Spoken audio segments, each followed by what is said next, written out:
What is up, everybody? My name is Free. Welcome back to a brand new episode of Redstone Craft. Today, ladies and gentlemen, we are back here in the Nether, because we've been in the Nether a lot, and our objective is under that cube of Nether brick. And what is it? It's a blaze spawner. And today, we're going to be making a blaze farm. Now, the blaze farm we're going to be making today is a very old school design that I used to make when I played factions. Thanks to the beauty of 1.16, lava now flows like water in the Nether, and I need to watch my back because those things were being born like crazy a little bit ago. So I can implement my old methods, how I used to do it in factions, and yeah.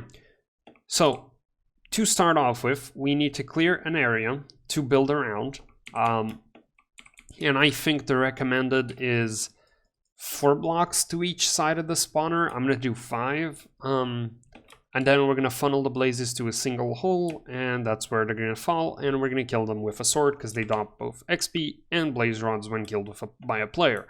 If I kill them with any other method, which I don't even think I can because they don't take damage from anything, and I can't get wolves or anything to auto attack them, they won't drop anything, so they're useless anyway. So yeah.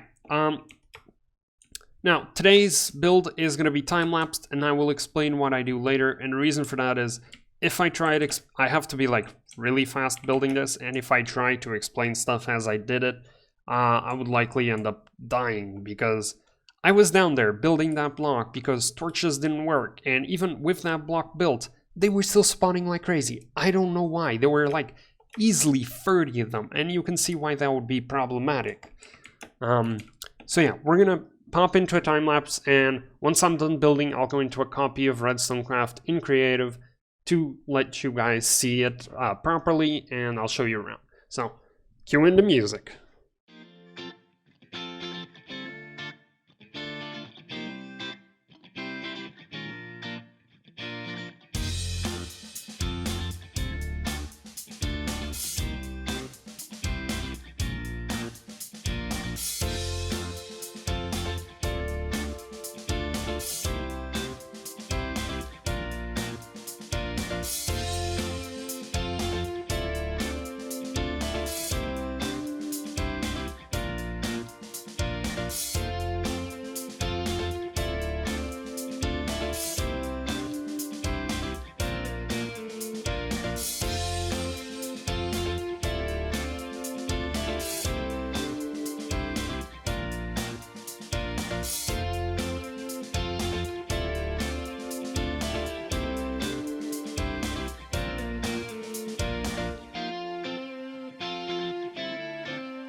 Okay, ladies and gentlemen, so we're in a carbon copy of Redstone Craft, in creative mode, of course. I have no idea how that guy got out, but guess he might have gotten out during the build.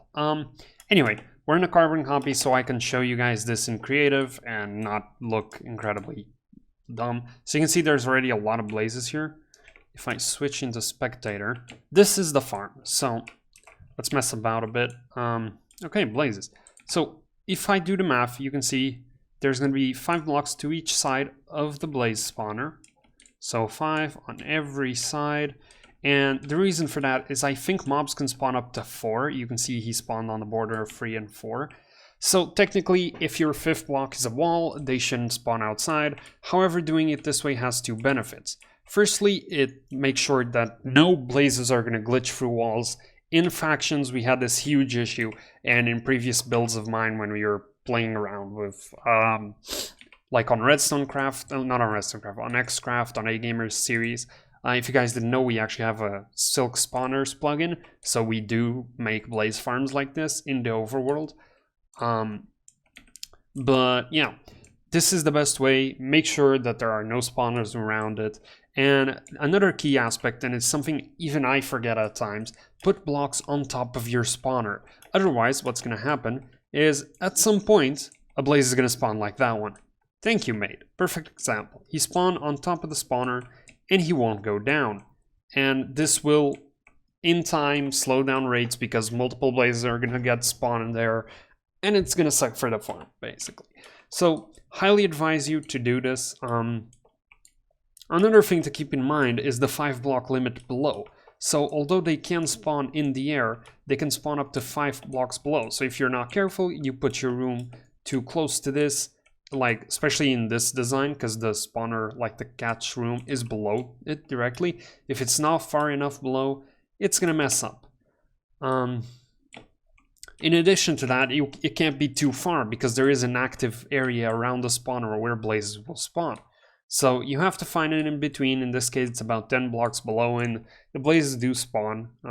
Now, how does this actually work? Well, in the past, what I did in Xcraft and in factions is we would have this setup right here, except with water, and water would make the mobs slowly move. Now, prior to 1.16, this was impossible to do in the Nether because there's no water in the Nether, and lava didn't actually move mobs. So if you landed in lava, you'd just be stuck there. Now lava moves mobs, albeit slowly. So what we have here is a handful of lava sources. I'm actually going to show you guys the lava sources. There